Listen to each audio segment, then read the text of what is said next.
यस्य यतोऽन्वयादितरतश्चाध्यस्वभिज्ञस्वराट् तेनिः ब्रह्मवृदाय आदिकवये मुह्यन्ति यः सूरयः तेजोवादिमृतं यथा विनिमयो यप्रसर्गो मृषा धाम्ना स्वेन सदा निरस्तकुहकं सत्यं परं धीमहि धर्मप्रोज्झितकैतवो प्रपरमो निर्मत्सराणां सतं वेद्यं वास्तवमप्रवस्तु शिवतं तापत्रयोन्मूलनम् श्रीमद्भागवते महामुनिकृते किं वा परैरीश्वरः सद्यो वृज्यवरुध्यते प्रकृतिभिः शुश्रूषिभिस्तक्षणात् निगमकल्पतरोर्गलितं शुकमुखादमृतद्रवसंयुतं पिबत भागवतं रसमालयं मुहुरहो रसिका भुवि भावुकाः यं प्रभुरजन्तमनुपेतमपेतकृत्यं द्वैपायनो विरहकातर आजुहाव पुत्रेति तन्मयतया तरवोऽभिनेदुः तं सर्वभूतहृदयं मुनिमानतोऽस्मि नारायणं नमस्कृत्य नरं चैव नरोत्तमं देवीं सरस्वतीं व्यासं ततो जयमुदीरये श्रीकैवल्यपदम्बुचेरुटकुनैः लोकरक्षैकारम्भकु भक्तपालनकलासंरम्भकुन् दानवोब्रेकस्तंभकु केळिलोलविलसदृग्जालसंभूत नानाकञ्जात भवाण्डकुम्भकु महानंदांगनाडिंभकुन् నారద మహర్షి ఒకసారి వ్యాసునితోటి నాయనా ఈ లోకంలో మనకు ఉన్నటువంటి ప్రజ్ఞ లేక పాటవం లేక సామర్థ్యం లేక కవితా శక్తి ఏదైతే ఉన్నదో అది భగవత్పరంగా వినియోగిస్తే అది నిజమైన సక్రమమైనటువంటి విద్య, అది రచనా వ్యాసంగము అవుతుందయ్యా. కాబట్టి మహాభారతాన్ని రాసినా ఏమి రాసినా నీవు కేవలం ధర్మ విస్తారము గురించి మాత్రమే నీ ప్రజ్ఞాపాఠవాలను ఉపయోగించేవయ్యా. కాబట్టి భగవద్భక్తి విశేషాన్ని గుణ నిరూపణాన్ని కనుక చేసినట్లయితే అవి నిజమైనటువంటి ప్రజ్ఞకు అది ఒక ఉదాహరణ నిదర్శనమవుతుందయ్యా. కాబట్టి భగవత్పరంగా నీవు ఒక గ్రంథాన్ని నీవు రాయి. ఎక్కడ భగవంతుడు, ఎక్కడ మనము, అల్పులమైన మనమెక్కడ, అధికుడైన పరమాత్మ ఎక్కడ, సర్వజ్ఞుడైన పరమాత్మ ఎక్కడ, అల్పజ్ఞుడైన మనమెక్కడ, సర్వేశ్వరుడైన ఆయనెక్కడ, ఏదో కించిద్ అధికారానికి పరిమితమైన మనమెక్కడా అని నీవు ఎప్పుడూ భావన చేయవద్దయ్యా. ఈ లోకంలో నిర్మలమైన భక్తితో పరమాత్మ ధ్యానం చేసినా, పరమాత్మ గురించి ఒక్క మాట మాట్లాడినా, తన మనవడు కానీ ఒక కుర్రవాడు కానీ ఒకనాడు వచ్చి దాని మాటలు కనుక మాట్లాడుతుంటే ఆ తాతగారు కానీ ఆ తండ్రి కానీ ఎంత సంతోషిస్తారో, అదేవిధంగా మనం భక్తితో కనుక ఒక్కనాడు కనుక భగవన్నామాన్ని కానీ భగవంతుని గురించి కానీ కనుక వర్ణించినట్లయితే భగవంతుడు సంతోషిస్తారయ్యా. నువ్వేమైనా సాధారణ వ్యక్తివా? నువ్వేమైనా మామూలమైనటువంటి మామూలు కవివా? నువ్వేమైనా యథార్థ దర్శనుండవు. ఈ లోకంలో యథార్థము అనేటువంటి తత్వము ఏదైతే ఉన్నదో ఆ తత్వాన్ని పూర్తిగా తెలుసుకున్నటువంటి వాడవయ్యా, దర్శించినటువంటి వాడవయ్యా. తెలుసుకోవడం అంటే ఎవరివాళ్ళు చెబితే తెలుసుకోవడం వేరు, దర్శించడం అంటే తన యొక్క మనోనేత్రంతో వీక్షించడం దర్శనము అంటారు. యథార్థ దర్శనుండవు తత్వవేత్తవు, నీకు తెలియనటువంటి తత్వమేమీ కూడా లేదయ్యా. సకల దిగంత ధవళ కీర్తివి, అన్ని దిక్కులయందు వ్యాపించినటువంటి స్వచ్ఛమైన కీర్తి కలిగినటువంటి వాడవయ్యా. కాబట్టి భగవత్పరంగా నీ ఒక గ్రంథాన్ని రాయవలసింది అని నారద మహర్షి ఈ విధంగా వ్యాసునితో చెప్పారు. అలా చెప్పడంతో వ్యాసమునీంద్రుడు ఒక ప్రశ్న అడిగారు నారదుని.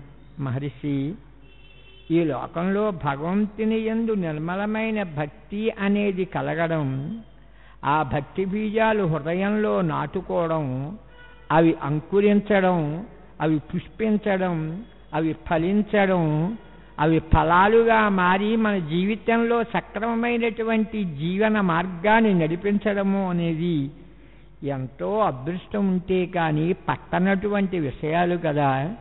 నీకు ఇంత భక్తి ఎట్లా నీకు చిన్నప్పటి నుంచి నీకు ఏర్పడిందయ్యా? నారాయణ భక్తి అనేది నీకు ఎట్లా కలిగింది? నిరంతర నారాయణ నామ సంకీర్తన తత్పరుడవు నీవు ఎలా కాగలిగావు? ఆ భగవంతుని పాదార విందాలయందే నీవు మనస్సు ఎలా అర్పించగలిగావు? భగవంతుడు తప్ప మరొకడు లేడు అనేటువంటి నిశ్చితమైన అభిప్రాయానికి నీవు ఎలా రాగలిగావు? నీ చరిత్ర ఏమిటో నాకు చెప్పవలసింది అని ఆ సమయంలో వ్యాసమునీంద్రుడు నారదుణ్ణి అడిగాడు. అప్పుడు ఆయన చెప్తున్నాడు, వ్యాసమునీంద్ర, నాకు భగవంతుని పట్ల భక్తి ఉదయించడము అనేవి ఈ జన్మలో కాదయ్యా నాకు ఉదయిస్తా, అది నాకు గత జన్మలోనే ఉదయించింది. గత జన్మలో ప్రభవించినటువంటి భక్తి అది ఈ జన్మలో కూడా నాకు ఈవేళ కొనసాగుతోందయ్యా. పూర్వజన్మలో నేను ఒక దాసీపుత్రుడనయ్యా, ఒక దాసి యొక్క కుమారునిగా పుట్టాను. అజ్ఞానిని, వేదాలు ఏమీ చదవలేదు, శాస్త్రాలు అంతకంటే వల్లించలేదు. నా తల్లి ఎక్కడికి వెళ్ళి పనికి వెళ్తూ ఉంటే నా తల్లి కొంగు పట్టుకుని ఎల్లప్పుడూ తల్లితో వెళుతూ ఉండేవాడిని. ఇలా ఉండగా మా తల్లిగారు ఎక్కడైతే ఏ మహారాజు యొక్క కొలువులో ఆవిడ దాసిగా ఉన్నదో ఆ మహారాజు యొక్క కొలువులో ఒకనాడు చాతుర్మాస్య వ్రతము అనే వ్రతాన్ని ఆచరించడానికి కొంతమంది మహర్షులు ఆ రాజాస్థానానికి వచ్చారయ్యా. అలా వచ్చి మహారాజుతో, అయ్యా రాజా, ఈ సంవత్సరం మా చాతుర్మాస్య వ్రతాన్ని మీ రాజాస్థానంలో కొనసాగించాలి అనుకుంటున్నామయ్యా అన్నారు. చాతుర్మాస్యము అంటే మనకి ఆషాఢ మాసములో ఉండేటువంటి తొలి ఏకాదశి లేక పౌర్ణమి నుండి కానీ, కార్తీక మాసంలో ఉండేటువంటి అది శయన ఏకాదశి అంటారు, దీన్ని ఉత్థాన ఏకాదశి అంటారు. లేక పౌర్ణమి వరకు కానీ ఉండేటువంటి 4 నెలల కాలాన్ని దీన్ని చాతుర్మాస్య వ్రతము అంటారు. ఈ చాతుర్మాస్య వ్రతాన్ని మేము మీ యొక్క ఆస్థానంలో అనగా మీ రాజ్యంలో కొనసాగించాలనుకుంటున్నామయ్యా అని ఆ మహర్షులందరూ కూడా రాజును కోరారు. రాజు చాలా సంతోషించాడు. మీ అంతటా మీరు మా రాజ్యానికి మీరు రావడం నేను చాలా హాయిగా సంతోషంగా భావిస్తున్నాను అన్నాడు. తప్పనిసరిగా మీకు కావలసినటువంటి సమస్త సదుపాయాలు నేను చేకూరుస్తాను అని అన్నాడు. తన దగ్గర ఉండేటువంటి చక్కగా పనిచేసేటువంటి ఈ దాసస్త్రీలు, ఈ దాసీలు ఎవరైతే ఉన్నారో, అలాగే ఆయనకి ఎవరైతే పరిచారకులుగా ఎవరైతే ఉన్నారో అటువంటి వాళ్ళందరినీ కూడా మహారాజు ఆ ఋషీశ్వరులకి మాకు ఊడిగం అనగా సేవ చేయడానికి మా అమ్మగారిని కూడా నియమించాడయ్యా. అలా నియమించడమే నా జీవితంలో ఒక అదృష్టమైంది. నా తల్లి కూడా వాళ్ళు నివసించేటువంటి ఆ రాజుగారి యొక్క ఉద్యానవన బాహ్యోద్యానవన ప్రాంతంలో వాళ్ళు చాతుర్మాస్య వ్రతాన్ని ప్రారంభించారు. తెల్లవారుజామునే ఆ ఋషీశ్వరులు లేచేవారు, సన్నీళ్లు స్నానం చేసేవారు. వాళ్ళు అక్కడ వదిలిపెట్టేసినటువంటి ఆ అంగవస్త్రాలు ఏవైతే ఉన్నాయో అవి నా తల్లి ఉతికి పిండి ఆరేసేది.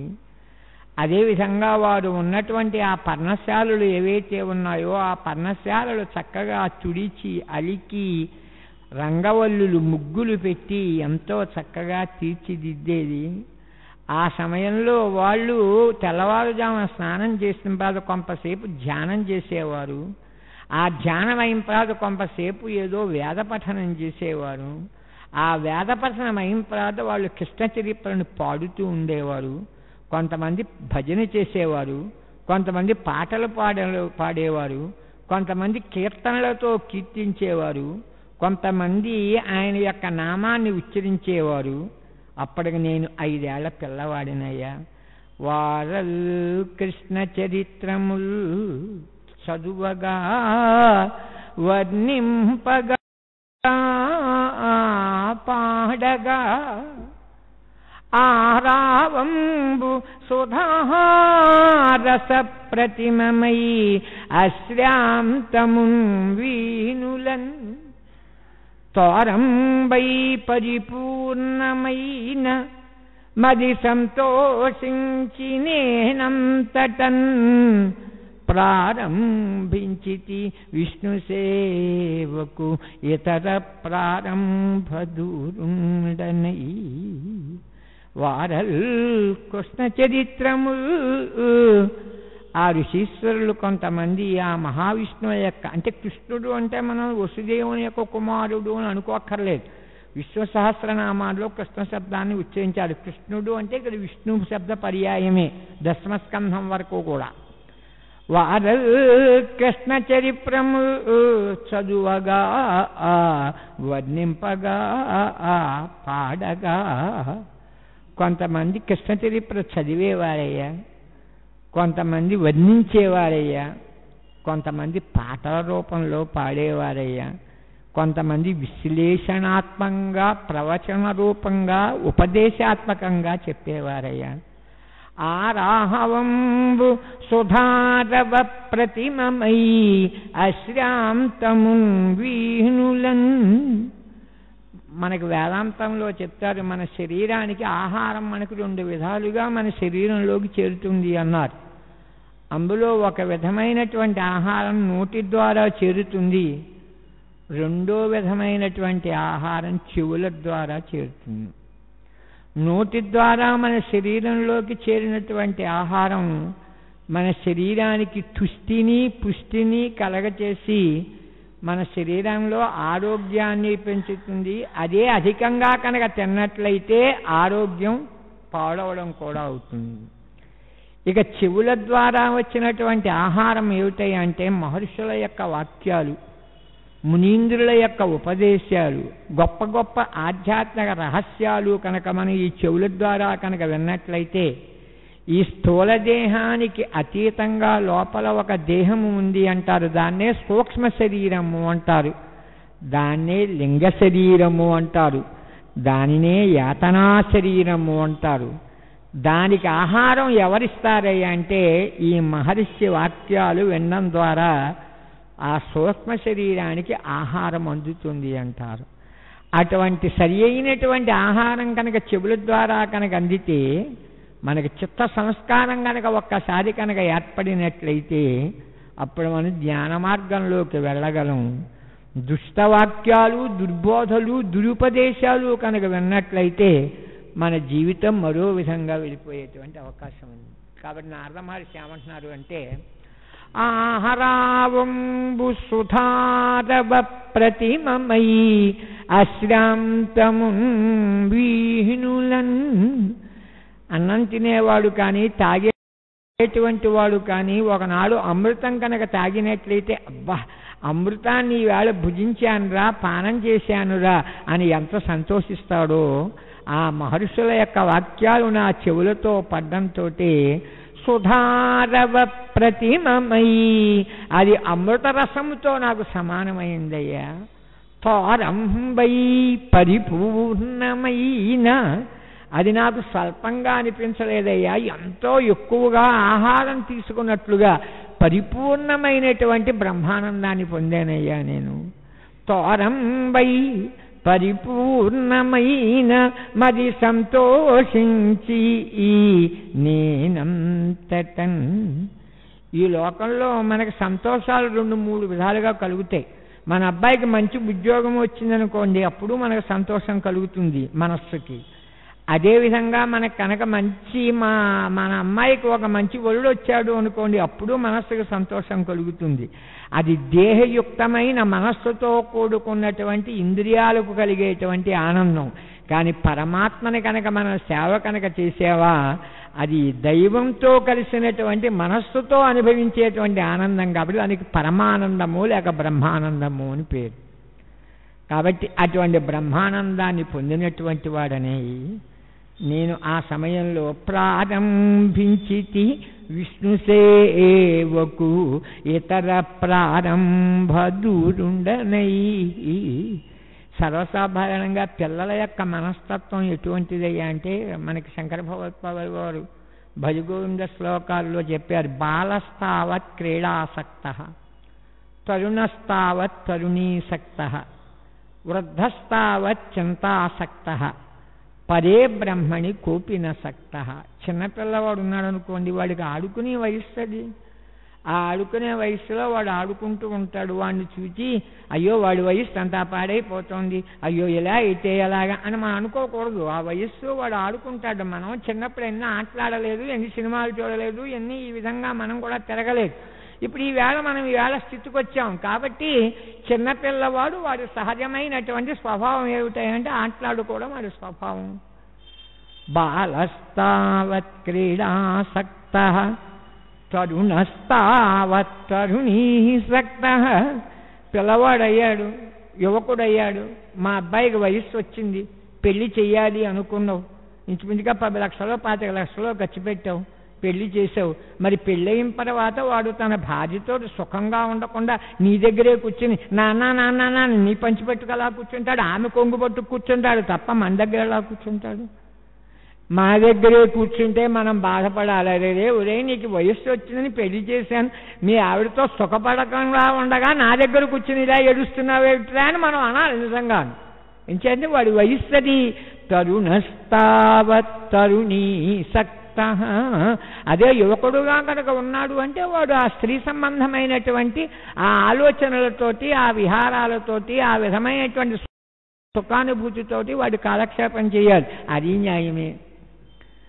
ఇక మూడోది వృద్ధస్తావత్ చింతాసక్త. ముసలివాళ్ళం అయిపోతున్నాం, అయ్యో ఇంతకాలం ఇష్టం వచ్చినట్టుగా ఖర్చు పెట్టేశాము, రేపు ముసలితనం వచ్చేస్తోంది, మనకి మంచాన్ని పడిపోతామేమో, మన కొడుకు కోడలు మనల్ని చూస్తారో చూడరో, లేపొద్దున మన భవిష్యత్తు ఏమైపోతుందో, 10 రూపాయలు మనం నిలవేసుకోకపోవడం ఎలాగా. కాబట్టి అటువంటి ఆలోచన చెయ్యడం అది న్యాయమే. కానీ ఇన్ని విషయాల గురించి మానవుడు ఆలోచిస్తూ ఉంటాడు తప్ప పరే బ్రహ్మణి కోపినసక్త. అయ్యో ఈ శరీరం కొన్నాళ్ళకి పడిపోతుంది కదా, పడిపోయిన తర్వాత ఏదో ఒక లోకానికి వెళ్ళాలి కదా, అక్కడ నా బ్రతికేమిటి, అక్కడ నేను సుఖపడేటువంటి విధానం ఏమిటి, అప్పుడు నేను మళ్ళీ నీచ జన్మ పొందకుండా ఉత్తమ జన్మ ఎట్లా పొందగలను అనేటువంటి ఆలోచన మానవుడు ఇది చెయ్యట్లేదయ్యా. నాకు అది ఆశ్చర్యము అన్నాడు భగవత్పాదులు వారు. వర్షార్థమష్టౌ ప్రయతేతమాసాన్ నిశార్థమర్థం దివసే యతేత వార్ధక్యహేతోరిహ జన్మనాచ వయసానవేన పరప్రహేతో ఇహ జన్మనాచ. వర్షార్థమష్టౌ ప్రయతేతమాసాన్. ఎప్పుడో రాబోయేటువంటి 4 మాసాల్లో అయ్యబాబు వర్షకాలం వచ్చేస్తుంది, పిడకలు దర్శిపోతాయేమో, డొలకలు దర్శిపోతాయేమో అని పూర్వకాలం. ఇప్పుడంటే గ్యాస్ కాబట్టి ఏం బాధ ఉండట్లేదు, అందుకని చెప్పి వేసవికాలంలో అవన్నీ ఎండబెట్టుకుని ఆ డొలకలు లేక పిడకలు అటుకు ఎక్కించుకుని వర్షకాలంలో తడిసిపోకుండా ఒక్కొక్క పిడక ఒక్కొక్క డొలక కిందకి దింపి వాళ్ళు వంట వండుకునేవారయ్యా. 4 నెలలు వర్షకాలం గురించి 8 నెలలు మానవుడు ఆలోచిస్తున్నాడయ్యా. వర్షార్థమష్టౌ ప్రయతేతమాసన్ నిశార్థమర్థం దివసే యతేత. రాత్రి తన పిల్లలతోటి, తన కుటుంబంతో, తన భార్యతోటి సుఖంగా భోజనం చెయ్యాలి, హాయిగా ఉండాలి అని పగలంతా కష్టపడి కూలి పని చేసో, వ్యాపారం చేసో, ఉద్యోగం చేసో 10 రూపాయలు సంపాదించి పగలంతా కష్టపడి పట్టుకొచ్చి భార్యాపుత్రుల్ని పోషించి రాత్రి వాళ్ళతో సుఖంగా ఉండాలని అని మానవుడు అనుకుంటున్నాడు. అది న్యాయమేనయ్యా. మరి ఇన్ని ఆలోచనలు చేస్తున్నటువంటి వాడు వార్ధక్యహేతోర్వయసానవేన. ఏమో ముసలితనంలో సంపాదించగలను, సంపాదించలేను, ఈ యవ్వనంలో ఉండగానే 10 రూపాయలు మూట కట్టుకోవాలి అని నడి వయస్సులో ఉన్నప్పుడే 10 రూపాయలు జాగ్రత్త పడుతున్నాడయ్యా. అది న్యాయమేనయ్యా. కానీ ప్రహేతో ఇహ జన్మనాచ. రాబోయేటువంటి పరలోకం గురించి, అయ్యో నేను నరకానికి వెళ్తానేమో లేక స్వర్గాది లోకాలకు వెళ్ళడానికి నేను ఎటువంటి జాగ్రత్తలు తీసుకోవాలి అని ఈ జన్మలోనే వాడు ఎల్లప్పుడూ ఆలోచన చేసుకోవాలి కదా. అలా ఆలోచన చెయ్యకపోవడం తప్పయ్యా. అంత చిన్న వయస్సు నాది అయినప్పటికీ కూడా అపచారంబులు లేక. వ్యాసమహర్షితో చెప్తున్నారు నారదుడు, అపచారంబులు లేక నిత్య పరిచర్యా భక్తియుక్తుండనై చపలత్వంబును మానినే కొలువగా సంప్రీతులై వారు నిష్కపటత్వంబున దీనవత్సలతతో కారుణ్య సంయుక్తులై ఉపదేశించిరి నాకు ఈశ్వర రహస్యోదార విజ్ఞానం. ఇంకా పోతన గారు ఆ పద్యాలు ఎట్లా రాశారు అంటే ఒక్కసారి వింటే ఇంక మళ్ళీ అర్థాలు చెప్పక్కర్లేదండి. ఎంత సులభ శైలిలో చాలా అర్థమయ్యేలా రాశారు. అపచారంబులు లేక. చిన్నపిల్లలు సర్వసాధారణంగా తప్పుడు పనులు చేస్తారు, వాళ్ళకి తెలియదు ఇది మంచి ఇది చెడు అని తెలియదు వాళ్ళకి. ఆ తెలియనటువంటి సమయంలో వాళ్ళు తప్పుడు పనులు చేస్తారు. కానీ నేను ఆ పెద్దల యొక్క మాటలు విన్నాను కదా వ్యాసమహర్షి అంచేత నేను తప్పు పనులు ఓహో వాళ్ళు చెప్పారు ఈ పనులు చెయ్యకూడదా అన్నమాట అని అటువంటి మనుష్యులకి అపరాధాలను కలగజేసేటువంటి పనులు మానేశానయ్యా. నిత్య పరిచర్యా భక్తియుక్తుండనై. నాకు చిన్నతనంలోనే భక్తి ఎవరి వల్ల కలిగిందయ్యా అంటే ఆ రాజస్థానంలో చాతుర్మాస్య వ్రతము ఆచరించిన ఋషీశ్వరుల యొక్క సేవ వలన నాకు కలిగింది. నా తల్లి వాళ్ళు అంట్లు తోమేది, లేకపోతే వాళ్ళ బట్టలు ఉతికేది. ఈ పరిస్థితుల్లో నేను కూడా చిన్న చిన్న పనులు వాళ్ళకి చేసి పెడుతూ ఉండేవాడిని. ఈ పాప్రెక్కడ ఆ పాప్రెక్కడా కూడా అలా పెడుతూ ఉంటే ఇతర పరిచర్య నిత్య పరిచర్య భక్తియుక్తుండనై చపలత్వంబును మానినే కొలువగా. చిన్నపిల్లలకి చాపల్యము అనేటువంటి గుణం ఉంటుంది. అంటే వాళ్ళు ఈ ఇదమిత్తము అని ఇదే అని వాళ్ళు నిర్ణయించుకోలేరు. ఈ చదువు చదవాలా లేక ఆ చదువు చదవాలా, లేక ఈ ఉద్యోగంలోకి వెళ్ళాలా లేక ఆ ఉద్యోగంలోకి వెళ్ళాలా, మనం ఈ ఊళ్ళో స్థిరపడాలా లేక ఆ ఊళ్ళో స్థిరపడాలా, అలాగే ఎవరిని వివాహం చేసుకోవాలని ఈ విధమైనటువంటి ఒక చపలత్వ గుణంతో ఉండిపోతారు వాళ్ళు చిన్నపిల్లలు. కానీ నాకు అటువంటి చాపల్య గుణం పూర్తిగా పోయిందయ్యా. చపలత్వంబును మానినే కొలువగా. నేను వారిని ఎల్లప్పుడూ సేవించానయ్యా. ఈ లోకంలో చాతుర్మాస్య వ్రతం పూర్తి అయిపోయింది. 4 నెలల కాలము పరిసమాప్తి అయిపోయింది. ఆ సమయంలో వాళ్ళు రాజస్థానం నుంచి మళ్ళీ తిరిగి వాళ్ళ యొక్క స్వస్థలాలకి స్వ ఆశ్రమాలకి వెళ్ళబోయారయ్యా. అలా వెళ్ళబోయిన సమయంలో వాళ్ళందరూ వెళ్ళిపోతున్న సమయంలో నేను వారికి నమస్కారం పెట్టి, అయ్యా ఇంతకాలం నేను మీ దగ్గర ఉన్నాను, నాకు ఏదైనా ఒక తలనోపాయాన్ని నాకు చెప్పవలసింది అని అడిగానయ్యా. అలా అడగడంతో వారు ఒక్కసారి నా కేసుకు చూచారు.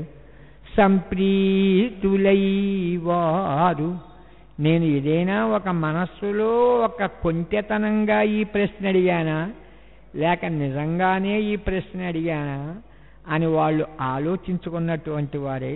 లేదు ఈ కుర్రవాడు ఏదో తలనోపాయాన్ని కావాలనే కోరుతున్నాడు అని.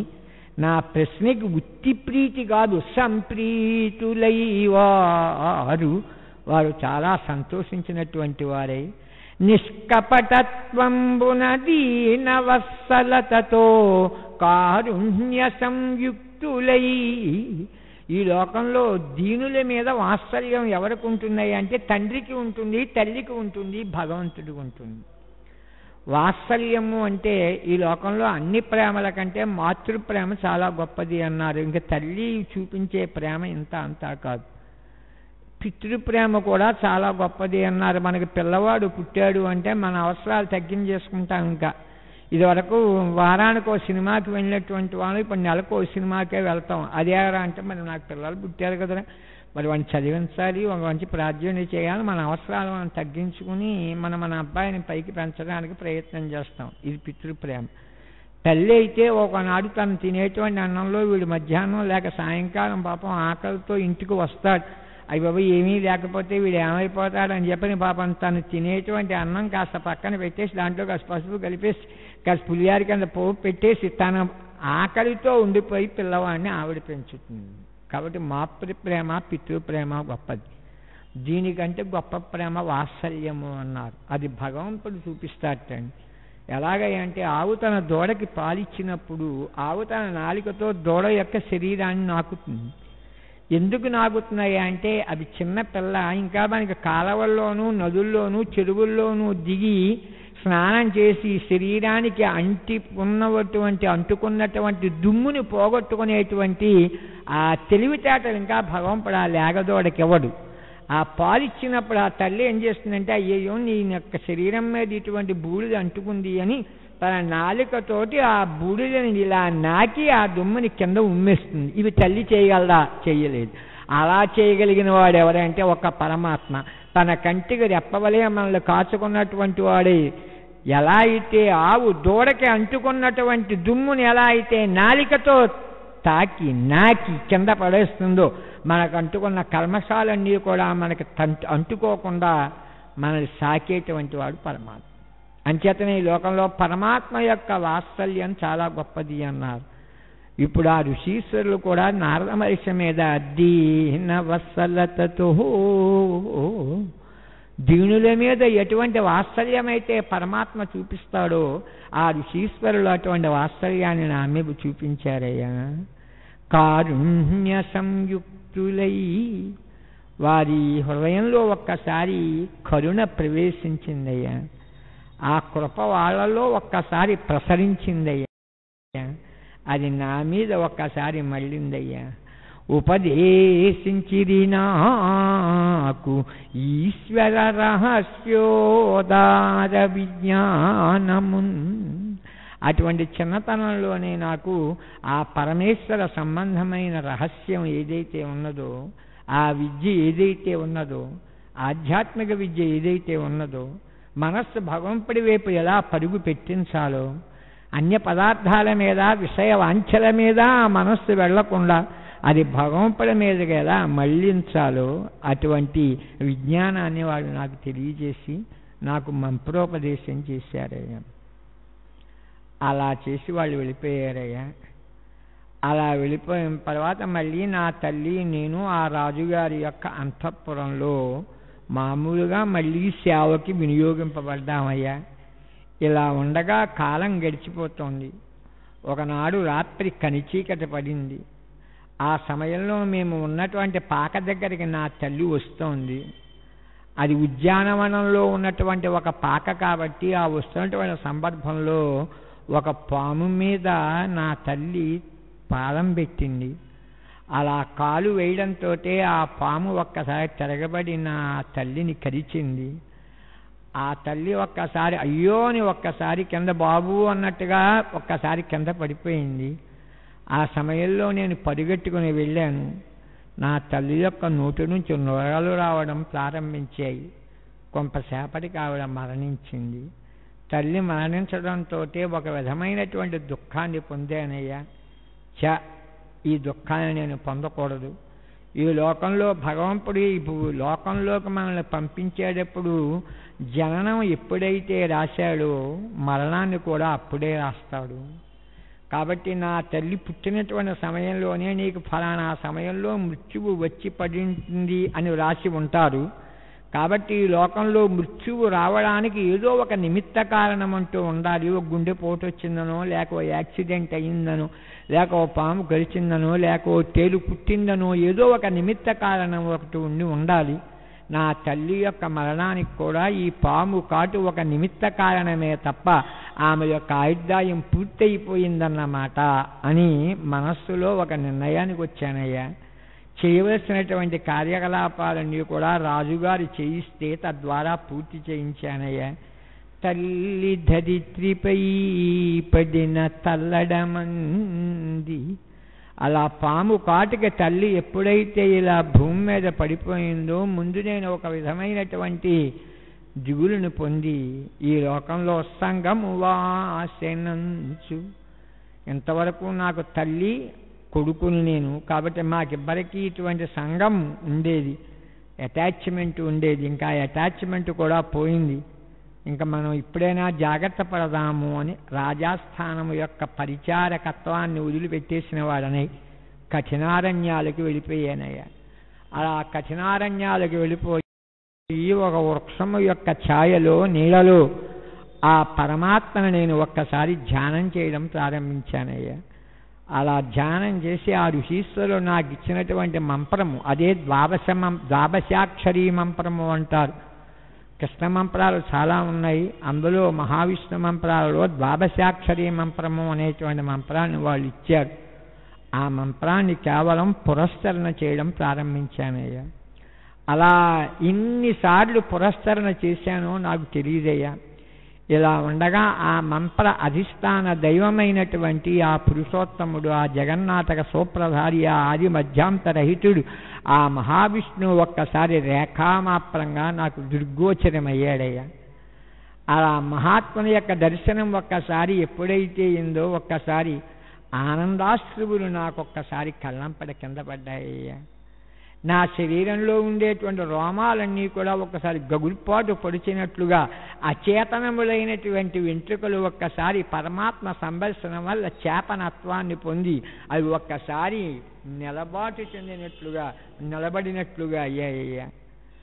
ఆ సమయంలో ఆ పరమాత్మ ఇలా తేరిపార చూచేటువంటి ఆ సమయంలోనే ఆ పరమాత్మ రూపం అంతర్ధానమైపోయింది. ఆ సమయంలో నేను విచారించడం, దుఃఖించడం ప్రారంభించాను. అసలు నాకు నిజంగా పరమాత్మ సందర్శనం అయిందా, లేక నేనేమైనా భ్రమ ఏమైనా పొంది దైవ దర్శనం అయ్యింది అనుకుంటున్నానా?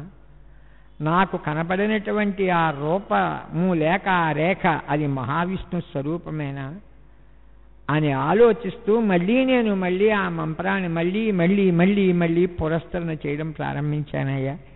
ఇదే విషయం మనకి రామకృష్ణ పరమహంస జీవితంలో కూడా వస్తుందండి. రామకృష్ణ పరమహంస బ్రాహ్మణీదేవిని ఆయన ఆలంబనంగా చేసుకుని ఉపాసన చేస్తూ ఉండేవారు. అలా ఉపాసన చేసే సమయంలో ఒక సాక్షాత్కారం అయింది ఆయనకి. అమ్మవారు ఒక్కసారి కనపడి ఒక్కసారి మాయమైపోయింది, మళ్ళీ కనపడలేదు.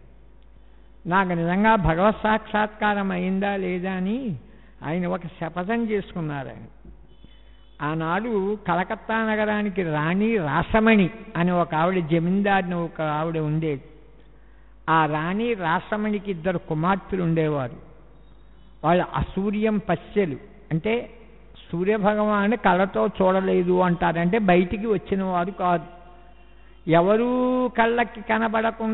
కళ్ళకి కనపడకుండా ఉన్నటువంటి వాళ్ళిద్దరూ కనుక నా కంటికి కనుక కనబడినట్లయితే నాకు అమ్మవారి దర్శనం అయినట్టు లెక్క అని ఒకనాడు తెల్లవారుజామునే బ్రాహ్మీ ముహూర్తంలో లేచి గంగానదికి వెళ్ళి, మరి కలకత్తా గంగాసాగర సంగమం కదా, మరి ఆ గంగాసాగర సంగమంలో స్నానం చేసి ఇసుక తిన్నెల మీద అమ్మవారిని ధ్యానిస్తూ కూర్చున్నాడు.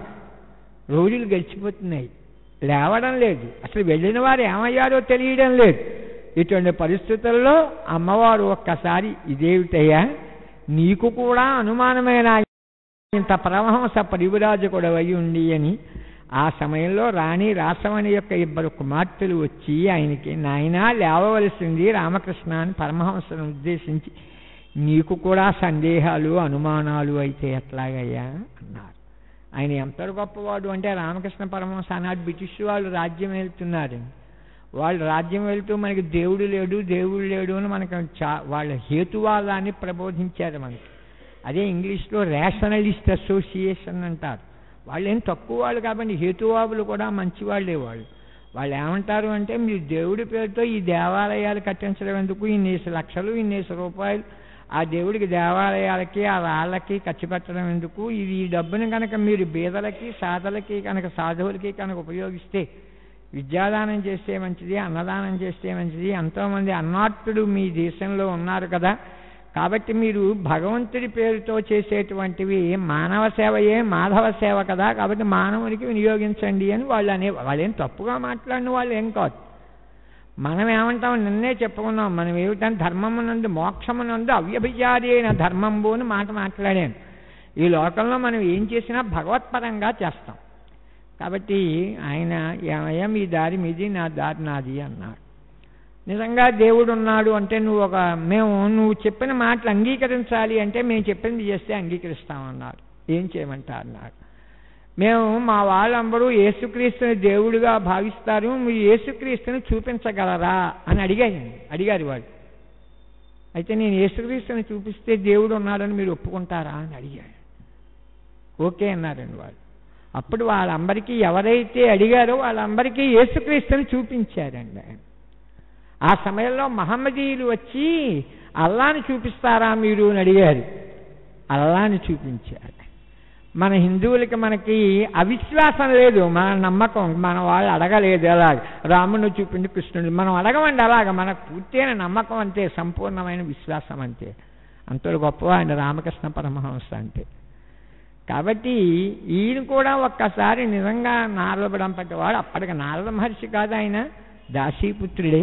కాబట్టి నాకు నిజంగా విష్ణు సందర్శనం అయిందా లేదా అని అదే పురస్కరణ చేస్తూ ఉంటే ఆకాశంలోంచి కొన్ని మాటలు వినబడ్డాయి.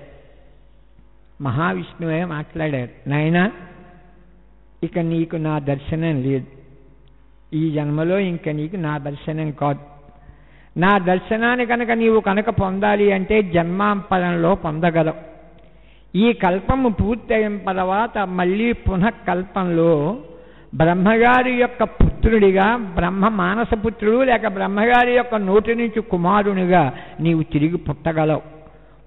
పుట్టడంతో ఈ జన్మలో నీవు చేసినటువంటి ఈ పుణ్యము వల్ల, ఈ ద్వాదశాక్షరి మంత్ర జపము వల్ల పుట్టుకతోనే విష్ణుభక్తి పరాయణుడవై కాలక్షేపము చేయగలవు అని ఆకాశవాణి రూపంలో విష్ణు భగవానుడు ఇంక నా దర్శనం నీకు ఈ జన్మలో కలగదు, వచ్చే జన్మలోనే, అది కూడా నీకు వచ్చే కల్పంలోనే జరుగుతుంది అని ఎప్పుడైతే చెప్పారో ఇంక ఈ శరీరం ఉన్నంత వరకు ఆ అరణ్యాలలో అలా ఉండిపోయి కాయ గసరులు ఏడుకుంటూ కందమూల ఫలాలు భక్షిస్తూ, ఆకలి వేసినప్పుడు తింటూ, దాహం వేసినప్పుడు కాస్త నీరు తాగుతూ, ఒకప్పుడు వాయువునే భక్షిస్తూ, ఒకప్పుడు ఏమీ లేకపోయినా అలా బహుదీర్ఘకాలము ఈ శరీరం ఉన్నంతకాలము తపస్సు చేశానయ్యా వ్యాస.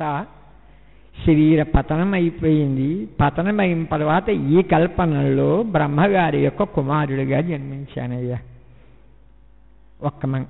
ఒక్క సంగతి చెప్తున్నాను వినవయ్యా నీవు.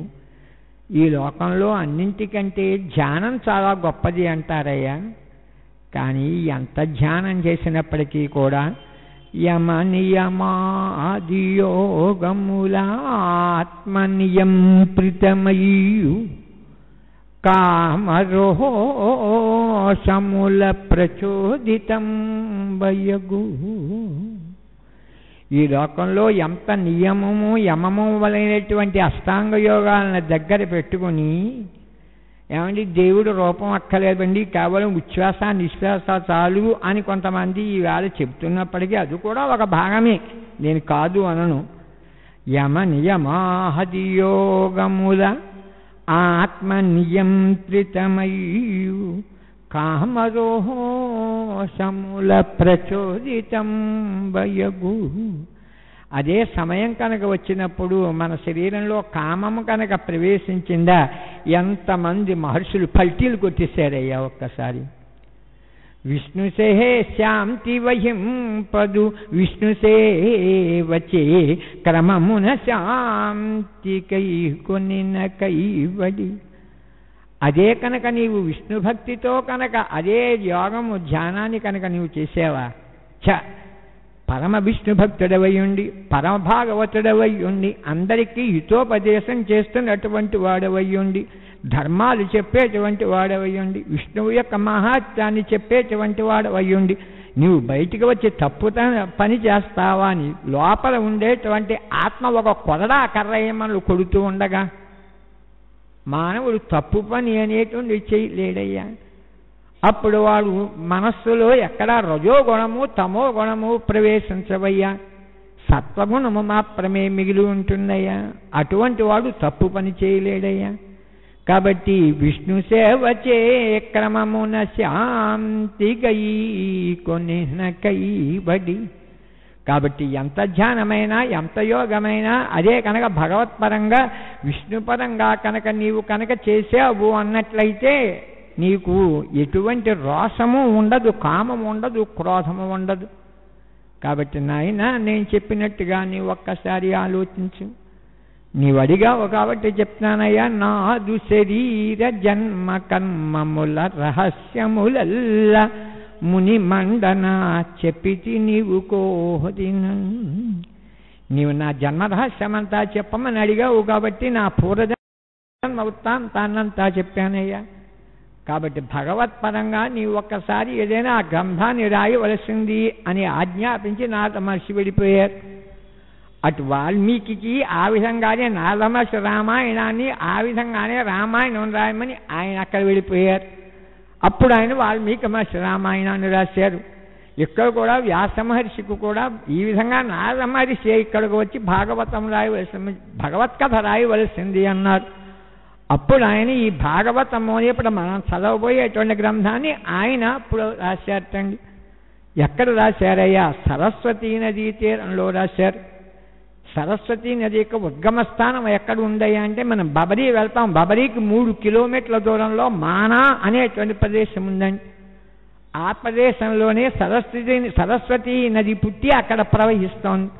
అక్కడే ఉందండి వ్యాసాశ్రమం.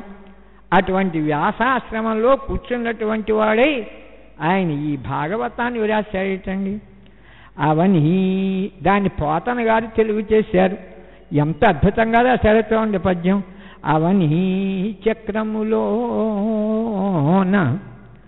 ఏ పురుషుడు ఏ ఆమ్నాయమున్ విన్నా మాధవుపై లోక శరణ్యుపై భవములం తప్పింపగా చాలు భక్తి విశేషంబు జనించు అట్టి భువన క్షేమంకరంబైన భాగవతామ్నాయము బాదరాయణుడు తా కల్పించనేర్పొప్పగన్. ఈ లోకంలో వేదాలు 4 కానీ భాగవతం పంచమ వేదము, అలాగే రామాయణం కూడా పంచమ వేదమే, అలాగే భారతం కూడా పంచమ వేదమే. అవనీ చక్రములోన ఈ భూమండలంలో ఉన్నవాడు ఏ పురుషుడు ఏ ఆమ్నాయమున్ విన్నా. ఒక భాగవతం రామాయణం చదివితే భాగవతం యొక్క విశేషం ఎటువంటిదో మొదట్లో చెప్పాను మీకు. భాగవతం చదివితే ఏం కలుగుతున్నాయా లాభము? మాధవుపై లోక శరణ్యుపై సమస్త లోకాలకి ప్రభువైనటువంటి ఆ పరమాత్మ యందు ఏం కలుగుతున్నాయా? భక్తి విశేషంబు జనించు. ఏదో భాగవతం కనుక చదివినట్లయితే ఆస్తులు వస్తాయని కానీ, అంతస్తులు వస్తాయని కానీ, ఐశ్వర్యాలు వస్తాయని కానీ, మన అబ్బాయిలకి మంచి మంచి ఉద్యోగాలు వస్తాయి కానీ, ఈ ఉద్దేశం కొద్దీ చదవద్దు నువ్వు అసలు భాగవతం. ఇక్కడికే రాకు. నీకు అంత డబ్బే కావాలంటే వ్యాపారం చేసుకో, లేక ఉద్యోగం చేసుకో, అంతేగాని దీని గురించి ఇక్కడికి రావడం ఎందుకు? ఇది కేవలం భగవత్పరమైనటువంటి గ్రంథం ఇది. మాధవుపై లోక శరణ్యుపై భక్తి విశేషంబు జనించు అట్టి భువన క్షేమంకరంబైన భాగవతామ్నాయము. అటువంటి సమస్త లోకాలకి క్షేమాన్ని సుఖాన్ని కలగజేసేటువంటి ఈ భాగవతము అనేటువంటి వేదాన్ని బాదరాయణుడు, బాబరాయణుడు అంటే వ్యాసమునీంద్రుడు, బబరీవనంలో పుట్టినవాడు కాబట్టి బాబరాయణుడు, బాదరాయణుడు తా కల్పించెనేర్పొప్పగన్. ఈ భాగవతాన్ని రాశాడు. తరువాత మొన్న చెప్పాను, 2 శిష్యుల్ని వెనక్కి పంపించాడు తన కొడుకుని మళ్లించమని. వాళ్ళిద్దరూ వెళ్ళి సుఖమునింబుని తీసుకొచ్చారు అని. ఆ సుఖయోగింబల వారికి అనగా తన కొడుకుకి ఈ 18,000 శ్లోకాలతో రాసినటువంటి భాగవతాన్ని వినిపించాడు. ఇది భాగవతం యొక్క అనుక్రమణిక. ఇప్పుడు భాగవతం ఎక్కడి నుంచి ప్రారంభమవుతోంది? ఒక్కసారి భారత యుద్ధం యొక్క చివరి రోజు నుంచి ప్రారంభమవుతోందండి. మహాభారత యుద్ధం 18 రోజులు జరిగిందండి. 10 రోజులు భీష్మాచార్యుల వారు యుద్ధం చేశారు. 5 రోజులు ద్రోణాచార్యుల వారు యుద్ధం చేశారు. 2 రోజులు కర్ణుడు యుద్ధం చేశాడు. 18వ రోజు ఉదయం శల్యుడు యుద్ధం చేశాడు. 18వ రోజు మధ్యాహ్నం దుర్యోధనుడు యుద్ధం చేశాడు. ఆ సమయంలో భీముని యొక్క గదాఘాతానికి, గదా ప్రహారాలకు తొడలు విరిగి పడిపోయాడు. అలా తొడలు విరిగి పొడి కళనిలో యుద్ధ భూమిలో పడిపోయినటువంటి దుర్యోధనుని చూద్దామని, పలకరిద్దామని ఒక్కొక్కళ్ళు వస్తున్నారు. అలా వచ్చిన సందర్భంలో కృష్ణ పరమాత్మ కూడా వచ్చేటండి. అదేమిటండి, ఎంత యుద్ధము చేయించిన వాడు ఎందుకు వచ్చాడంటే, మీరు ఒక్కటి మర్చిపోకండి, ఎప్పుడైనా మనం ఎవరైనా పండగలకి లేక బారసాలకి పెళ్ళిళ్ళకి కనుక పిలిచినట్లయితే గమ్ముని కనుక మనం వెళ్ళినా వెళ్ళకపోయినా ఏ పనుల ఒత్తిడిలోనైనా పెద్ద అపరాధం కాదు కానీ మన మిత్రుడు కానీ మన శత్రువు కానీ వాడు మంచం మీద కనుక పడిపోయి ఉన్నప్పుడు, వాడి చివరి సమయంలో ఉన్నప్పుడు మనం వెళ్ళి పలకరించకపోయినట్లయితే పాపం ఆ జీవి అదే నేను అనవసరంగా వాడితో శత్రుత్వం వహించాను అని ఆ జీవి పాపం వెళ్ళేటప్పుడు యాతనలు పడుతూ ఉంటుంది. ఆ చివరి సమయంలో వెళ్ళి ఒరే ఏదో మానవ జీవితంలో 1,00,000 జరుగుతూ ఉంటాయి, అవన్నీ వదిలే, ఇప్పుడు శేష జీవితం మన ఎప్పుడూ హాయిగా ఉందాం అని ఒక్క మాట కనుక అన్నామా వాడు అవన్నీ వదిలిపెట్టేస్తాడు. ఇది మనకు తప్పదు. కృష్ణ పరమాత్మంతటి వాడు దుర్యోధనుని పలకరించడానికని వెళ్ళాడు. ఆ సమయంలో దుర్యోధనుడు చూచాడు కృష్ణుణ్ణి. కోపంతో కొన్ని వాక్యాలు పలికాడు. కావాలని చేసావు, పాండవులకు సామ్రాజ్యం కట్టపెట్టాలి అనుకున్నావు, కట్టి పెట్టావు అని ఓ మాట్లాడాడు. అన్నీ అయిన తర్వాత అన్నీ అయ్యాయి కానీ కృష్ణ 3 పనులు చేయలేకపోయానయ్యా అన్నాడు. ఏమిటి నాయనా నువ్వు అనుకున్న 3 పనులు అన్నాడు.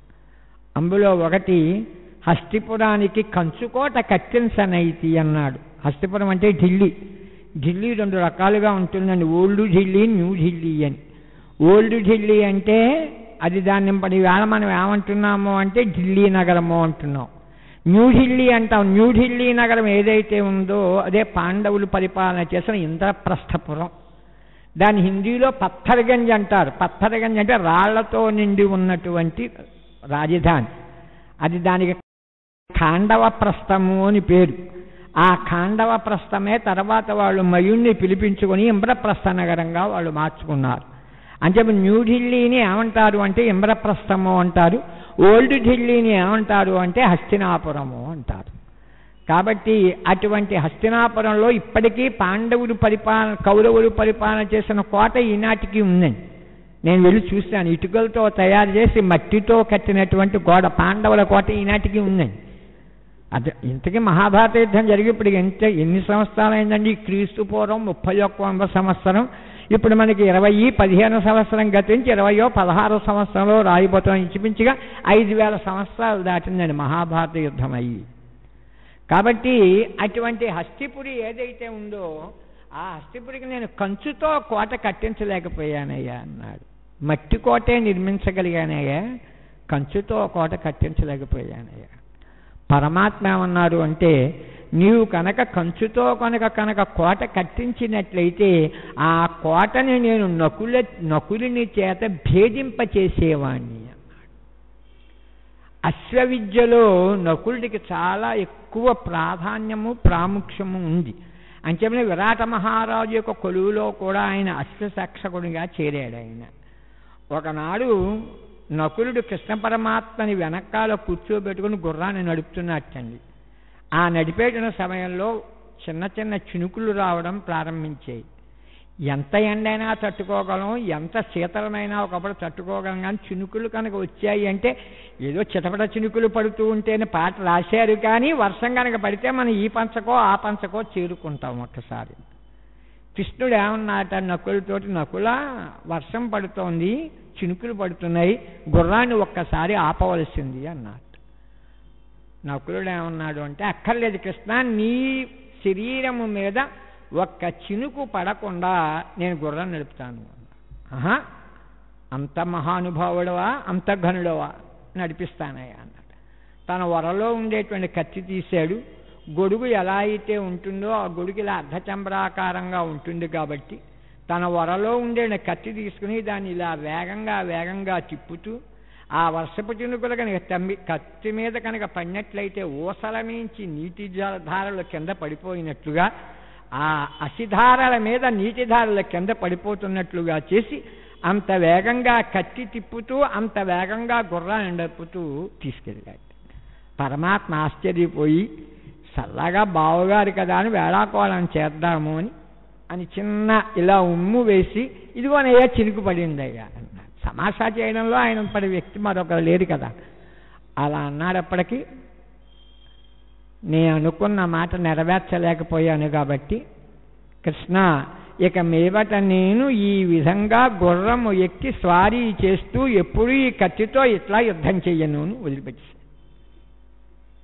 నీవే కనుక ఒకనాడు కనుక హస్తిపురికి కనుక కంచుకోటే కనుక కట్టించిన నాడు నేను ఈ చెత్త పని చేసి ఉండేవాని కాదయ్యా. ఆ నొక్కుల చేత గుర్రాన్ని అధిరోహింపచేసి కంచు కోట ప్రాకారం దాటించి నీ కంచు కోట బబ్బలు కొట్టించి ఉండేవాణ్ణి అన్నారు. ఇక రెండో, ఇది మన భారతంలో లేదండి, మీరు నన్ను అడుగుతారేమో ఎక్కడ ఉందో అని. ఇక రెండో విషయం ఏమిటి నాయన అన్నారు. విదురుని చేత విల్లు పట్టించనైతి అన్నాడు. మహాభారత యుద్ధంలో విదురుడు పాల్గొలేదండి. ఇంచేత అంటే ఆయన చెప్పేశాడు ధృతరాష్ట్ర మహారాజు, నా మాటలు వినలేదు, సనత్ కుమార్ దంపటవాడు వచ్చి చెప్తే నువ్వు వినలేదు, సనస్సుజాతీయం అని ఉంటుంది, అవన్నీ సనస్సుజాపుడు వచ్చి చెప్తే వినలేదు, సాక్షాత్ కృష్ణ పరమాత్మ అంతటివాడు రాయబారిగా వచ్చి శాంతి సందేశం వినిపిస్తే నీవు నీ పిల్లలు తలచివని భక్తారు. ఈ యుద్ధరంగంలో నేను పాల్గొపలుచుకోలేవు, తీర్థయాత్ర వెళ్ళిపోతున్నాను అని విదురుడు వెళ్ళిపోయాడు. ఆ విదురుడే కనుక విల్లు కనుక పట్టి కనుక ఉన్నట్లయితే సాక్షాత్తు యమధర్మరాజు యొక్క అంశ వల్ల జన్మించిన వాడు కాబట్టి నాకు ఈ అపజయం వచ్చి ఉండేది కాదయ్యా అన్నాడు. పరమాత్మ అన్నారు అంటే, నాయన మేమంత తెలివి తక్కువ వాళ్ళం కాదయ్యా, నీ పక్షంలో యమధర్మరాజు యొక్క అంశ వల్ల జన్మించినటువంటి విదురుడు నీ పక్షంలో ఎలా అయితే ఉన్నాడో అదేవిధంగా మా పక్షంలో కూడా అదే యమధర్మరాజు యొక్క అనుగ్రహం వల్ల పుట్టినటువంటి ధర్మరాజు ఉన్నాడయ్యా. నువ్వు విదురునే కనుక నువ్వు యుద్ధరంగంలోకి దింపితే నేను ధర్మరాజుకే సైన్యాధిపత్యాన్ని ఇచ్చి దుష్టజుమ్నుడికి ఇచ్చి ఉండేవాళ్ళం కాదయ్యా. అలుగుటయే ఎరుంగని మహామహితాత్ముడు అజాత శత్రువే అలిగిన నాడు సాగరములన్నీయు ఏకముగాకపోబు. ధర్మరాజు 18 రోజులు మహాభారత యుద్ధంలో యుద్ధరంగంలో ఉన్నప్పటికీ ఆషామాషిగా ఉన్నాడే తప్ప కోపపడి యుద్ధం చేయలేదు. యమధర్మరాజుకే కనుక కోపం కనుక వస్తే వచ్చేది సాగరాలన్నీ ఏకమైపోయి ప్రళయం వస్తుంది. కాబట్టి నీవు కనుక విదురుణ్ణి కనుక యుద్ధరంగంలోకి దింపితే నేను ధర్మరాజుకి కోపం రప్పించి యుద్ధం చేసి ఉండేవాడినయ్యా అన్నాడు. ఇంకా మూడోదేవిటయ్యా అన్నాడు. భీష్మాచార్యులకి 10 రోజులు సర్వసైన్యాధిపత్యాన్ని ఇచ్చానయ్యా, ఆయన తలుచుకుంటే పాండవులను చంపలేడా? పాండవులు ధర్మాత్ములు అని చెప్పి వాళ్ళ మీద నిజమైన ప్రేమ చూపించాడు, కపట ప్రేమ మా మీద వర్షించాడయ్యా. ఇక 5 రోజులు ద్రోణాచార్యులు యుద్ధం చేశాడయ్యా. పోనీ 5 రోజులు ద్రోణాచార్యులు ఏమైనా ఉద్ధరించాడంటే అన్న మాట ఒకటి నెరవేర్చలేదయ్యా. ప్రియశిష్యుడైనటువంటి అర్జునుడికి ప్రియాన్ని చేకూర్చాలి అని, ధర్మరాజుకి ఇచ్చిన మాట నెరవేర్చాలని కావాలని ఆయన దృష్టోద్యుమ్నుడి చేత సరస్సు ఖండింపజేసుకున్నాడయ్యా. ఆయన నాకు కలిసి రాలేదయ్యా. 2 రోజులు కర్ణుడు యుద్ధం చేశాడయ్యా. ప్రాణమిత్రుడైనటువంటి కర్ణుడు, ఆ కర్ణుడినే పూర్తిగా నమ్ముకున్నాను. కానీ నువ్వు వచ్చావు కదా మహానుభావుడు, కర్ణుడితో మాట్లాడావు కదా, అలా మాట్లాడి ఆయన జన్మరహస్యాన్ని తెలియజేసావు కదా, ఆ సమయంలో ఎవరైనా రక్త సంబంధం అనేది ఉంటుందయ్యా, మా మీద ఉన్న ప్రేమ కొంచెం అటువైపు మారిపోయిందయ్యా, జిక్కిన ధర్మరాజాదునమ్మని యుద్ధరంగంలో వదిలేశాడయ్యా. అటువంటి కర్ణుడు నాకు ఉపయోగించిన వాడు కాలేకపోయాడయ్యా. ఇక నిజంగా అసలు మేమంటూ నిజమైనటువంటి ప్రేమ చూపించిన వాడు ఎవరయ్యా అంటే ఒక అశ్వత్థామయ్య, ద్రోణాచార్యునికి కుమారుడు. అటువంటి అశ్వత్థామకు సర్వసైన్యాధిపత్యంబు నిప్పించనైతి, ఆయన సర్వసేనాధిపతిని చేయలేకపోయానయ్యా అన్నాడు. అలా అన్నప్పటికీ నీవే కనుక సర్వసేనాధిపతిగా అశ్వత్థామని కనుక చేసినట్లయితే నేను ఆయుధమున్ ధరింప అని ప్రతిజ్ఞ చేశారు ఆయన. ఎవరి భీష్మస్తుతిలో చెప్తాను ఈ పద్యాన్ని. నేను ఆయుధాన్ని పట్టను అని ప్రతిజ్ఞ చేశానయ్యా, నువ్వు అశ్వత్థామనే కనుక దింపేటువంటి మాట అయితే నేను ఈ ప్రతిజ్ఞ చేసి ఉండేవాడిని కాదయ్యా, నేను చక్రం పట్టేవాడిని. ఇలా 3 ప్రశ్నలకి 3 విధాలుగా సమాధానం చెప్పారు. నాయన ఇంకా దుర్యోధన, నీకు ఎందుకు ఈ ద్వేష బుద్ధి? చివరి సమయంలో ఉన్నావు, ఇప్పటికైనా భగవన్నామస్మరణం చేసుకుంటూ ఉత్తమ లోకాలకి చేరవలసింది అన్నారు అని చెప్పి వచ్చేసాడు ఈయన. ఆ సమయంలో అశ్వత్థామ వచ్చాయండి. ఒక్కసారి మహాభారత యుద్ధం అంతా పూర్తయిన తర్వాత కౌరవుల తరఫున 3 మిగిలారండి. ఎవరండి ఆ 3లో? ఒకరు ద్రోణాచార్యుల యొక్క కుమారుడు అశ్వత్థామ, 2 వాళ్ళకి చిన్నప్పుడు విద్యాభ్యాసం నేర్పినటువంటి కృపాచార్యులు, 3 అటు యాదవ సైన్యానికి అధిపతిగా వచ్చినటువంటి కృతవర్మ. వీళ్ళు 3 మిగిలారండి, ఇంకెవరూ మిగలలేదు. అసలు కృతవర్మను కూడా యాదవ సైన్యాన్ని కనుక పక్కన పెట్టేసినట్లయితే 2 మిగిలారు, కానీ 3 మిగిలారు అనే వ్యాఖ్యానం చేశారు. ఎలా చెప్పారంటే ధృతరాష్ట్ర మహారాజుకి ఒక వేశ్య యందు ఒక కుమారుడు పుట్టాడు, వాడి పేరు యూత్సు. ఆ యూత్సుడు మిగిలాడు కాబట్టి వాళ్ళు 3 మిగిలారు, కృపాచార్యులు, అశ్వత్థామ, యూత్సుడు. సరే కృతవర్మ యాదవ పక్షంలోంచి వచ్చినటువంటి వాడు, వీళ్ళు మాత్రమే మిగిలారు. ఆ సమయంలో అశ్వత్థామ ఒక్కసారి రాజుని చూచాడు, తొడలు విరిగి పడిపోయిన సుయోధన సార్వభౌముని చూచాడు. ఒక్కసారి భోరున ఏడ్చాడు. ఆనాడు హస్తినాపుర రాజ వీధులలో పొట్ట చేత పట్టుకుని తాను తన తండ్రి తన తల్లి వచ్చినటువంటి సందర్భంలో రహస్యంగా హస్తినాపురంలో కాలం గడుపుతున్న సందర్భంలో ఒక బంతి ఆట సందర్భంలో బంతి నూతిలో పడినట్లయితే ఆ సమయంలో నూతిలో పడినటువంటి బంతిని వీళ్ళు తీయలేక రకరకములైనటువంటి పాటలు పడుతూ ఉంటే ద్రోణాచార్యులు వచ్చి ఎవరి దగ్గర మీరు చదువుకుంటున్నారయ్యా అని భరత కుల ప్రసూతులరు భాసుర శస్త్ర మహాస్త్ర విద్యలంకరము ప్రసిద్ధులై పరగు గౌతమ శిష్యులరు. ఆ కృపాచార్యుల వారికి శిష్యులయ్యండి, నూతిలో పడిన బంతిని పైకి తీయలేక ఇన్ని పాటలు పడతారా అని ఓ బాణం దాని మీద వేశాడు, దానిపైన ఇంకో బాణం వేశాడు, దానిపైన ఇంకో బాణం వేశాడు, తీసుకోండి అయ్యా అని పైకి తీశాడు.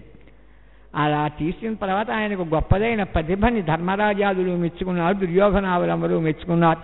ఇంకా దుర్యోధనుడు తండ్రి గారి రికమెండ్ చేశాడు, ఏమన్నాడంటే ఇటువంటి గురువు దగ్గర చదువుకుంటే మాకు ప్రయోజనము అని. ఆ వేళ హస్తిపురి రాజ వీధులలో తిండి లేక భిక్షాటన చేసుకునేటువంటి తన కుటుంబానికి ఇంత కూడు పెట్టి ఒక విధమైనటువంటి అస్తిత్వాన్ని కలగజేసినటువంటి ధృతరాష్ట్ర మహారాజు యొక్క పెద్ద కొడుకైన సుయోధనుడు ఇలా నేల మీద పడిపోయేంత సందర్భంలోనే ఆనాటి రోజులు జ్ఞాపకం వచ్చి ఏడ్చి, మహారాజా చివరి సమయంలో ఉన్నావు, నీకు ఏదైనా కోరిక ఉంటే నేను తీరుస్తాను, నెరవేరుస్తాను, చెప్పు అని. మా బాగా దొరికావురా అనుకున్నాడు ఆయన. చెప్పిన పని చేస్తావా అన్నాడు. నేనే అన్నాను కదయ్యా ముందుగా, చివరి సమయంలో ఉన్నావు, నీకేం కోరిక కావాలో కోరు, నేను తప్పనిసరిగా తీరుస్తాను అని అన్నావు. అన్నాను కదా, చెప్పు నీకేం కావాలో అన్నాడు. యుద్ధం పూర్తయిపోయిందయ్యా, ఇన్నాళ్ళ వరకు మేము రాజ్యం చేశాం, ఇప్పుడు ధర్మరాజాలు రాజ్యం చెయ్యని నేనేమీ కాదనను, కానీ నా కొడుకులకి కానీ ఎవరికీ దక్కనటువంటి సామ్రాజ్యం ఏదైతే ఉన్నదో అది పాండవుల యొక్క కొడుకులకి దక్కడానికి వీలు లేదు. పాండవుల యొక్క కొడుకులకే ఉప పాండవులు అని పేరు, కాబట్టి వాళ్ళకి దక్కడానికి వీలు లేదు. ఇప్పుడు సేనా శిబిరాల్లో విజయం వచ్చింది అనేటువంటి ఉద్దేశం కొద్దీ ఈ రాత్రి సమయంలో నిద్రపోతుంటారు వాళ్ళు. నువ్వు వెళ్ళి ఇంక వీడు అనక వాడనక ధర్మరాజు అనక అర్జునుడు అనక ఎవరిని పడితే వాళ్ళని ఉపపాండవులతో సైతంగా సమస్తాన్ని నువ్వు ఒక్కసారి చంపేసి రావలసింది అని అన్నారు. అశ్వత్థామ తల పట్టుకున్నాయని. అయ్యయ్యో, ఈ చివరి సమయంలో ఏదైనా ఓ మంచినీళ్ళు అడగచ్చు, లేక అరటిపండు అడుగుతాడేమో, లేకపోతే ఏమైనా కాస్త ఏ బొబ్బట్టో తినాలనుందేమో అని అడుగుతాడేమో అనుకున్నాను. ఇంత చివరి సమయంలో కూడా ఇంత కృత్రిమాన్ని, విరుద్ధ భావాన్ని వదిలిపెట్టలేదన్నమాట అని ఏం చెయ్యాలా అని ఆలోచించుకొని ధర్మ సంకటంలో పడ్డాడు. అందుకే మహాభారతం ధర్మ సంకటాన్ని తీరుస్తుంది అన్నారు. ఇప్పుడు నేను ఏం చేయాలి? చివరి సమయంలో ఉన్నాడు. ఈ కోరిక కోరాడు, కోరలాని కోరికే కోరాడు. అధర్మమైనటువంటి కృత్యాన్ని తను ఆచరింపమంటున్నాడు. నిద్రపోతున్న ఉపపాండవులుగా తలలు నరకడం న్యాయమా అని ఆలోచన చేసి, ఈ లోకంలో అన్ని శాస్త్రాల కంటే ధర్మశాస్త్రం గొప్పది అన్నారు. ఆ ధర్మశాస్త్రంలో ఏ ధర్మం చాలా గొప్పది అంటే, మిగతా విషయాలలో అట్టే పెట్టండి అయ్యా, చివరి సమయంలో మంచం మీద ఉండి ప్రాణత్యాగం చేసేవాడు ఏ కోరిక అయితే కోరాడో ఆ కోరిక ముందు తప్పనిసరిగా తీర్చవలసినది ఉత్తమ ధర్మము అని చెప్పారు స్మృతివాక్యాలలో. ఒకనాడు ఇప్పుడు నేను ఉపపాండవుల కనుక సంహరిస్తే, ఆ పిల్లల్ని కనుక చంపినట్లయితే, బాల వధ దోషము కనుక నాకు ప్రాప్తించినట్లయితే, ఆ దోషాన్ని పోగొట్టుకోవాలని యజ్ఞాలు చేసో, యాగాలు చేసో, తపస్సు చేసో, వ్రతాలు చేసో, దానాలు ఆచరించో ఆ పాపాన్ని నాకు పోగొట్టుకుందుకు అవకాశం ఉంది. ఇప్పుడు కనుక కాల విలంబనం కనుక చేసినట్లయితే, ఈయన కనుక మరణించినట్లయితే, మరణ చెయ్య మీద ఉన్నవాని తుది కోరిక తీర్చలేకపోయినటువంటి అధర్మం నన్ను ఒక్కసారి ఆవరిస్తుంది, కానున్నది కాకమానదు అని, దుర్యోధన నీవు చెప్పిన కోరిక తప్పనిసరిగా తీరుస్తానయ్యా అని వెంటనే గుర్రాన్ని అధిరోహించాడు. వెంటనే కృపాచార్యుని పిలిచాడు ఆయన దుర్యోధనుడు. ఏమయ్యా, నేను చెప్తున్నాను, ఈ కిరీటాన్ని ఒక్కసారి ఇప్పుడు సర్వసైన్యాధిపతిని చేస్తున్నానయ్యా అశ్వత్థామను అని. ఆ సమయంలో కృపాచార్యుల ద్వారా అశ్వత్థామకి సైన్యాధిపత్యాన్ని అప్పుడు ఇచ్చాడు రాత్రి సమయంలో. ఆ సమయంలో వెళ్ళాడు. దుర్యోధన అన్న మాటలు ఒక్కసారి మనస్సులో ఒకసారి దేవుడిస్తున్నాయి. అలా వెళ్ళిపోయాడు. విజయోత్సాహంతో పాండవులందరూ నిద్రపోయి ఉన్నారు. కానీ కృష్ణ పరమాత్మ ఘటనాఘటన సమర్థుడు అన్నారు ఆయన. ఒక చిత్రం ఒకటి జరిగింది. ఇది కూడా మన మహాభారతంలో లేదు.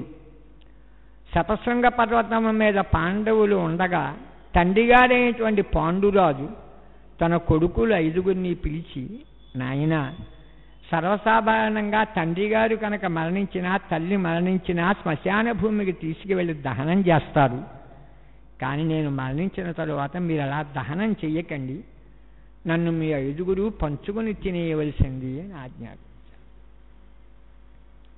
పాపం చిన్నపిల్లలు ఏం తెలుస్తుంది కనుక సరేనన్నారు వీళ్ళు. సరే, కాలాంతరంలో పాండురాజు మరణించాడు. పాపం పిల్లలు తండ్రి మరణించారని ఏడవడం ప్రారంభించారు.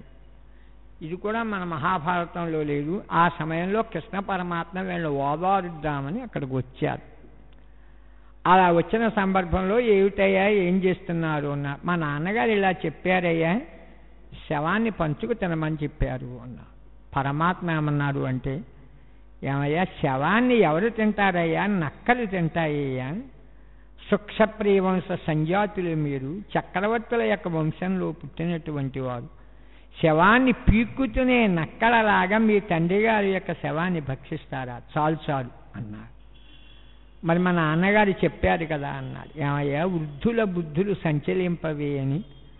ముసలితనంలో ముసలాళ్ళు ఏవో కొన్ని మాటలు మాట్లాడతారయ్యా. మనం వెళ్ళి, మన తాతగారు ఉన్నారనుకోండి, మనల్ని ఉదయం వెళ్ళు ట్యాబ్లెట్ పట్టారా అన్నా అనుకోండి, సరే అని బయలు, ఇగో ఇలా వెనక్కరా, ఇలా వెళ్తామేమో, అలా వెళ్ళి, ఇలా వెళ్ళి, ఇలా వెళ్ళి అని 1,00,000 మాటలు నాకు తెలుసు తాతయ్య అన్నా సరే వాళ్ళు ఏవో అలా చెబుతూ ఉంటారయ్యా. వాళ్ళన్న మాటల ప్రకారంగా ఒక్క పని మనం చెయ్యలేము. ఏదో అన్నాడు ముసలాయని తీసి పారేస్తాను. కృష్ణుడు ఏమంటే వాళ్ళకి అదే వేదం. సరేనన్నారు. ఒకళ్ళు పుల్లలకి వెళ్ళారు, ఒకళ్ళు కుండలకి వెళ్ళారు, ఇంకొకళ్ళు వస్త్రాలకి వెళ్ళారు. ఇలా ఒక్కొక్కళ్ళు ఒక్కొక్క పని మీద వెళ్ళిపోయారు. ఎందుకైనా మంచిది, శవజాగరణాన్ని, శవాన్ని ఒక్కదాన్ని ఎప్పుడు అట్టే పెట్టకూడదు, ఎవరో ఒకరు కాపలా ఉండాలి అక్కడ. అందుకని చివరవాడైన సహదేవుణ్ణి ఏం చేశారు అంటే అక్కడ అట్టే పెట్టారు. అట్టే పెట్టి, నాయన సహదేవా నీవు ఇక్కడ ఉండు, మేము వెళ్ళొస్తామని ఆ పనుల మీద వాళ్ళు వెళ్ళిపోయారు. సహదేవుడు ఆలోచనలో పడ్డాడు. మా నాన్నగారు వేదాలు చదివిన వారు, వేదాంగాలు నేర్చుకున్నవారు, సమస్త శాస్త్రములు అభ్యాసము చేసినటువంటి వారు. అటువంటి మా నాన్నగారు ఎందుకు ఇటువంటి కాని పని చెప్తారు అని ఆలోచన చేసి అప్పటికే ఓ దుప్పటి లాంటిది కప్పేశారు శవం మీద. నెమ్మదిగా ఆ కుడి చేయి తీశాడు ఒక్కసారి.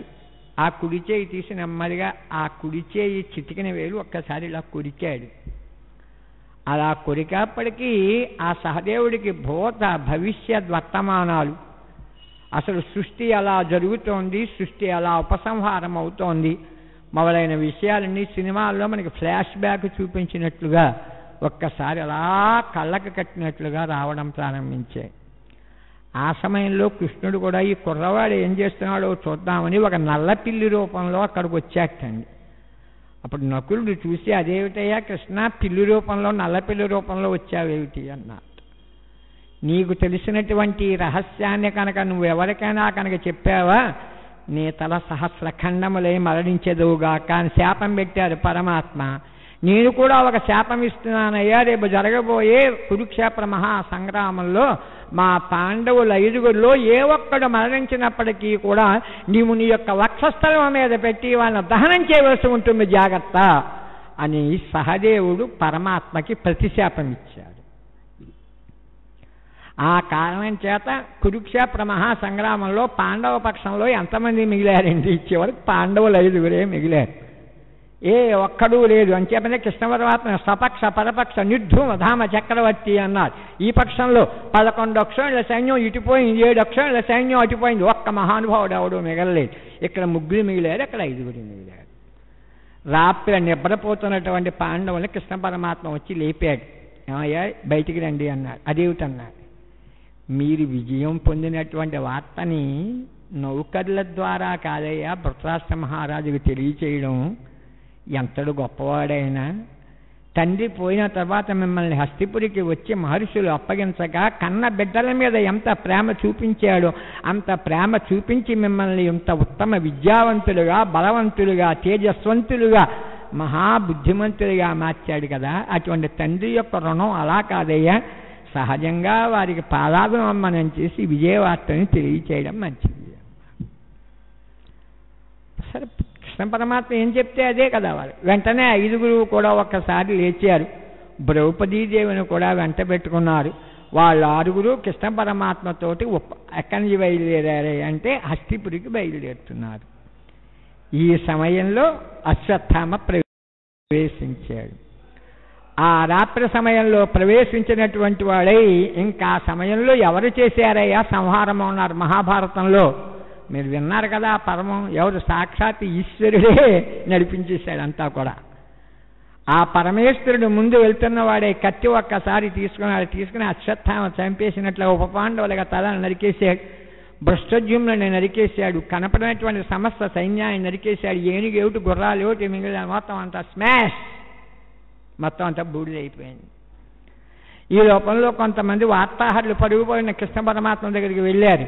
అయ్యా కృష్ణ, ఘోరం అయిపోయింది, అశ్వత్థామ మొత్తం అమ్మని చంపేశాడు అంటే మళ్ళీ 6గురు వెనక్కి తిరిగి వచ్చారు.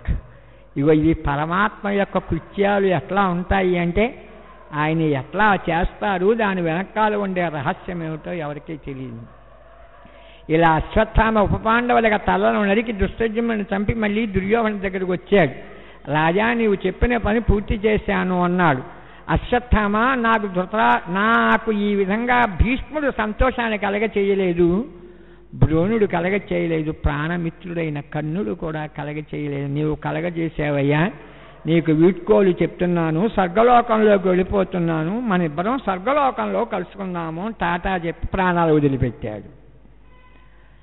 దుర్యోధనుడు ప్రాణాలు వదిలిపెట్టిన తర్వాత అశ్వత్థామ, నేను చేసినటువంటి తప్పు పని కదా, ఈ తప్పు పనికి వచ్చినటువంటి ఈ పాపాన్ని కనుక ప్రాయశ్చిత్తం కనుక చేసుకోవాలి అంటే తపస్సు చేసుకోవడం మంచిది అని అక్కడి నుంచి వ్యాసాశ్రమం, సరస్వతి నదీ తీరంలో ఉండే వ్యాసాశ్రమాన్ని దాటి వెళ్ళిపోయి ఒక చోట సరస్వతి నదీ తీరంలో స్నానం చేసి పాపం పోగొట్టుకుని తపస్సు చేయడం ప్రారంభించాడు.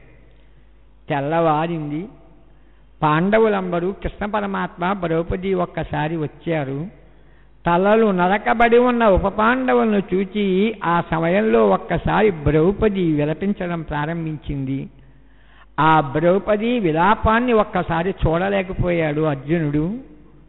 వెంటనే భార్యతో ద్రౌపదితో అన్నాడు, నేను వెళ్ళి అశ్వత్థామని బంధించి తీసుకొస్తాను, నువ్వేం కంగారు పడకు అన్నాడు. వెంటనే పాండవులందరూ తమ రథాలను అధిరోహించారు. కృష్ణ పరమాత్మ యథావిధిగా అర్జునుడి రథానికి సారథయ్యాడు. మళ్ళీ అందరూ కూడా అశ్వత్థామ ఎక్కడ ఉన్నాడా అని అందరూ పరుగులు తీశారు. పరమాత్మ రథాన్ని వేగంగా నడిపించి అందరికంటే రథాన్ని ముందు పోనిచ్చేశాడు. అక్కడ ఉండే గోపాలకులు చెప్పారు, ఇలా వెళ్ళాడు అశ్వత్థామ అని. వ్యాసాశ్రమం దాటి అక్కడికి వెళ్ళారు. అక్కడ తపస్సు చేసుకుంటున్నాడు అశ్వత్థామ. రేపు ఏం జరగబోతోందో మళ్ళీ రేపు మీకు తెలియజేస్తాను. స్వస్తి ప్రియాభ్య పరిపాలయంతాం న్యాయేన మార్గేణ మహీమహీషః గోబ్రాహ్మణేభ్యः శుభమస్తు నిత్యం. లోకా సమస్తా సుఖినో భవంతు.